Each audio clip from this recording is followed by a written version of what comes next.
ጋዜጣዊ መግለጺ 30 ሚያዝያ 2026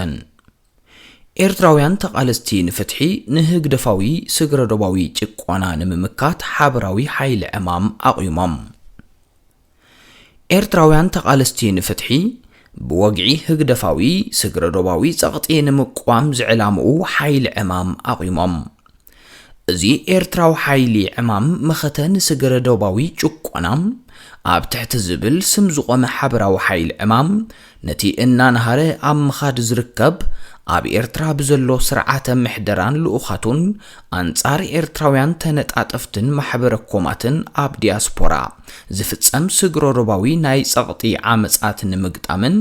ንምቅዋምን ዝካየድ ስራሓት ቃልሲ ንምውሃድን ምስናይን ክነጥፍ እዩ። ናይዚ ዝተዋሃደ ሓይሊ ዕማም ምፍጣር ስርዓተ ምሕደራ ኤርትራ ዝፍጽሞ እናተረረ ኣብ ምኻድ ዝርከብ ብደንቢ ዝተወደበ ስግረዶባዊ ንጥፈታት ኣብ ልዕሊ ዲያስፖራ ማሕበረኮም ንምቅዋም ዘኽእል መንገዲ ንምርካብ ኣዋርሕ ናይ ዝወሰደ ዘየቋርጽ ዘተን ምይጥን ውጽኢት እዩ። ህግደፋዊ ስግረዶባዊ ተግባራት ጭቆናም ካብ ኣስመራ ብዝፍኖ መምርሒታት ዝቕለስ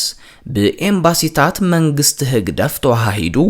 ኣዝዩ ብዝተወደበ ኣገባብ ብሓበራ ከም ራብዓይ ግንባር ወይ 4G ዝፍለጥ ፖለቲካዊ ማሕበረኮማዊ ሃይማኖታዊ ኣካላትን ኣጋፈርቲ ፕሮፓጋንዳ ዲጂታላዊ ሜድያን መርበባትን ዝትግበር እዩ። ህግደፋዊ ኣገባባት ስግረዶባዊ ጸቕጢ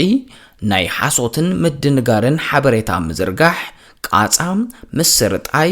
ምቕሳብ ምፍራሕ ምንጻል ኣካላዊ መጥቃዕቲ ጨውያ ምስማም ቅንጸላም ሳይበራዊ መጥቃዕቲ ኣብ ውሽጢ ኤርትራ ንዝርከቡ ቤተሰብ ምብስባስ ስርዓተ ሕጊ ኣዕቆብቲ ሃገራት ተጠቂምካ መሰረት ኣልቦ ክስታት ምምስራት ዘጠቃልል ኮይኑ ብዓለም ደረጃ ብኤፍቢአይ ይኹን ብኻልኦት ዓለም ለኻዊ ኣካላት ከም ልሙድ ተግባራት ስግረዶባዊ ጭቆና ይፍለጥ። ቀንዲ ዕማማት ሓይሊ ዕማም ነዚ ዝስዕብ የጠቃልል። ንኤርትራውያን ተነጣጠፍትን ማሕበረኮማትን ኣብ ዲያስፖራ ካብ ስርዓተ ምሕደራ ኤርትራ ዝስንዘር ስግኣታት ምክልኻል ኣብ ስደት ብዝነብሩ ልኡኻት ስርዓተ ምሕደራ ኣስመራም ኣብ ልዕሊ ተቃለስቲ ንፍትሒ ዝምስረት ሕጋዊ ክስታት ንዝግበር ሕጋዊ ናይ ምክልኻል ጻዕሪ ምድጋፍ ህግደፋዊ መንግስቲ ኤርትራ ብዛዕባ ዘዋፍሮ ናይ ኣዕቆብቲ ሃገራት ሕግታት ዝግህስ ሕቡእ ዘይሕጋዊ ስግረዶባዊ ንጥፈታት ሓበሬታ ምእካብ ኣብ ትሕቲ ማሕበራዊ ሃይማኖታዊ ካልእን ሽፋናት ዝዋፈር መሳርሒ ስግረዶባዊ ጭቆናም ሰኪዕታት ስርዓተ ምሕደራ ኤርትራ ምቅላዕን ንዝምልከቶ ኣካል ምሕባርን ኣህጉራውያን ተጣበቕቲ ምስ ንስለ ዴሞክራሲ ዝቆማ ትካላትን ተሓለቕቲ ሰብኣዊ መሰላትን ክግበር ንዝከኣል ምትሕብባርን ንዝልገስ ደገፋትን ምውህሃድ ተግባራት ስግረዶባዊ መጥቃዕቲ ስርዓተ ምሕደራ ኣስመራ ንምስዓር ዓለም ለኸ ሓበራዊ ዓቕምታት ተቃለስቲ ንፍትሒ ኤርትራ ምጥንኻር እዚ ታሪኻዊ ተበግሶም በተን ቀንዲ ናይ ኤርትራ ንስለ ፍትሒ ዝቆማ ውዳበታት ብፍላይ ንስግረዶባዊ ጸቕጢ ንምብዳህ ሓበራውን ዝተዋሃደን ስርሒታዊ ኣካል ዘቆማሉ ጀማሪ ኣጋጣሚ እዩ። እዚ ኣጋጣሚ እዚ ኤርትራዊ ዲያስፖራዊ ማሕበረኮም ብሓድነት ጠጠው ብምባል መሰላትና ንምዕቃብን ህግደፋዊ ዘይሕጋዊ ጨቋኒ ተግባራት ንምስዓርን ዓብይ ዕድል እውን እዩ። ሓይሊ ዕማም ኣብ ትሕቲ ዝተዋሃደ ስሩዕ መምርሒታት ንምስራሕ ተበጊሱሎም